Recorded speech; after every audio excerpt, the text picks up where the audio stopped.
Assalamualaikum warahmatullahi wabarakatuh. Marilah pembelajaran hari ini kita awali dengan bacaan basmalah. Bismillahirrahmanirrahim. Beberapa minggu yang lalu sudah Ibu sampaikan tentang lamaran pekerjaan, surat lamaran pekerjaan. Untuk melanjutkan pembelajaran yang kemarin, Ibu akan mengenalkan kepada kalian tentang teks cerita sejarah. Sebenarnya semua manusia, kalian, saya, sudah pernah menjalani kehidupan sesuai dengan umur kita. Misalnya kalau Bu Zahro usianya sudah 50 lebih, punya sejarah tersendiri. Kemudian kalian juga begitu. Kalian sekarang usianya antara 16 sampai 17, itu pun punya cerita sejarah sendiri sampai bisa masuk ke sekolah SMKN 1 Buduran.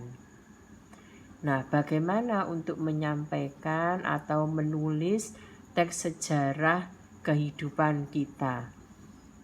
Apa sih teks sejarah itu? Teks sejarah adalah teks yang menjelaskan dan menceritakan tentang fakta dan kejadian masa lalu yang menjadi latar belakang terjadinya suatu yang mempunyai nilai sejarah. Kemudian di dalam teks cerita sejarah juga ada strukturnya, yaitu orientasi merupakan bagian pengenalan atau pembuka dari teks cerita sejarah. Dalam penulisan cerita sejarah harus ada perkenalan terlebih dahulu. Seperti kalian pada waktu kelas 2 sudah menerima pembelajaran atau materi tentang ceramah. Dalam menyampaikan ceramah sama juga ada pengenalan tema yang akan kalian sampaikan. Kemudian pembukanya bagaimana. Nah, dalam teks cerita sejarah juga ada hal yang mengenai pengenalan atau pembuka. Kemudian urutan peristiwa merupakan rekaman peristiwa sejarah yang terjadi, umumnya disampaikan dalam urutan kronologis. Misalnya sejarah kalian bisa masuk di SMKN 1 Buduran itu bagaimana? Kalian mendapatkan info sekolah yang kalian jalani sekarang ini dari mana? Setelah itu kalian cari informasi tentang bagaimana cara mendaftarnya, sampai pengumuman, sampai daftar ulang, sampai kalian bisa mengikuti MPLS PDB untuk masuk ke SMKN 1 Buduran. Kemudian reorientasi berisi komentar pribadi penulis tentang peristiwa atau kejadian yang diceritakan. Reorientasi ini boleh ada, boleh tidak, terserah kalian dalam menulis cerita sejarah kalian. Kemudian ciri-ciri teks cerita sejarah diantaranya disajikan secara kronologis atau urutan peristiwa atau urutan kejadian. Kemudian bentuk teks cerita ulang. Strukturnya tadi yaitu orientasi, urutan peristiwa, dan reorientasi. Boleh ada, boleh tidak ada. Kemudian sering menggunakan konjungsi temporal waktu, biasanya memakai kata-kata saat, pada, ketika, dan lain-lain.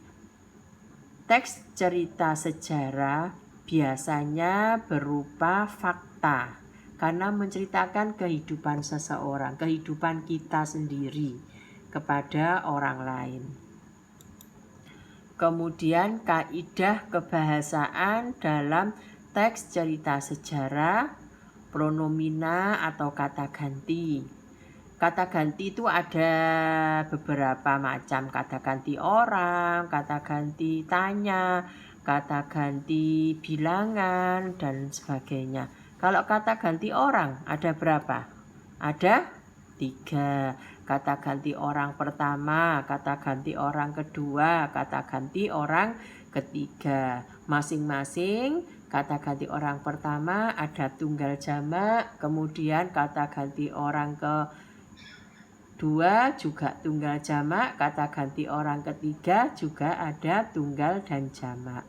Kemudian frase adverbial, kata yang menunjukkan kejadian atau peristiwa waktu dan tempat. Verba material, kata yang berfungsi menunjukkan aktivitas yang dilakukan oleh partisipan, menunjukkan perbuatan fisik atau peristiwa, contohnya menulis, mengepel, menyapu. Kemudian konjungsi temporal atau kata sambung waktu berfungsi menata urutan peristiwa yang dikerjakan, umumnya banyak menggunakan kata penghubung. Nah, dari sini kalau nanti ada yang bertanya, silahkan